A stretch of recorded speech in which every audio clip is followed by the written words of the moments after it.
നമസ്കാരം, പ്രവാസി മലയാളിയിലേക്ക് ഏവർക്കും സ്വാഗതം.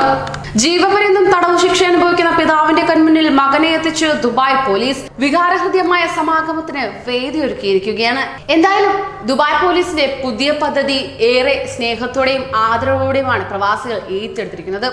ദുബായ് സെൻട്രൽ ജയിലിലാണ് വികാരോജ്വലമായ സമാഗമത്തിന് വേദിയായത്. കൊലപാതക കേസിൽ ജീവപര്യന്തം തടവ് ശിക്ഷ അനുഭവിക്കുകയാണ് തന്റെ പിതാവ്. യൂറോപ്യൻ പൗരനായ പിതാവിന് സ്വദേശത്ത് കഴിയുന്ന മകനെ വർഷങ്ങളായി കാണാൻ സാധിച്ചിരുന്നില്ല. താനും മകനെ കാണാനുള്ള അദ്ദേഹത്തിന്റെ അടങ്ങാത്ത അഭിലാഷം സഫലീകരിക്കാൻ ദുബായ് പോലീസ് അവസരമൊരുക്കുകയായിരുന്നു. അതിനുള്ള വഴിയൊരുക്കിയത് ഇങ്ങനെയാണ്. ജയിലിൽ കഴിയുന്നവർക്ക് വായിക്കാനും എഴുതാനും ദുബായ് പോലീസ് സൗകര്യം ഒരുക്കി വരുന്നുണ്ട്. തടവ് ശിക്ഷ അനുഭവിക്കുന്ന സ്ത്രീ പുരുഷന്മാർക്ക് ജീവിത കഥ എഴുതാനുള്ള ദുബായ് പോലീസിന്റെ പദ്ധതിയാണ് നാളെ ഞാൻ പറക്കും എന്ന ശീർഷകത്തിൽ നടത്തി വരുന്നത്. തടവറയിൽ കഴിയുന്നവരുടെ ഈ ജീവിത കുറിപ്പുകൾ സമാഹരിച്ച് പുസ്തകമാക്കി പ്രസിദ്ധീകരിക്കുകയാണ് പതിവ്.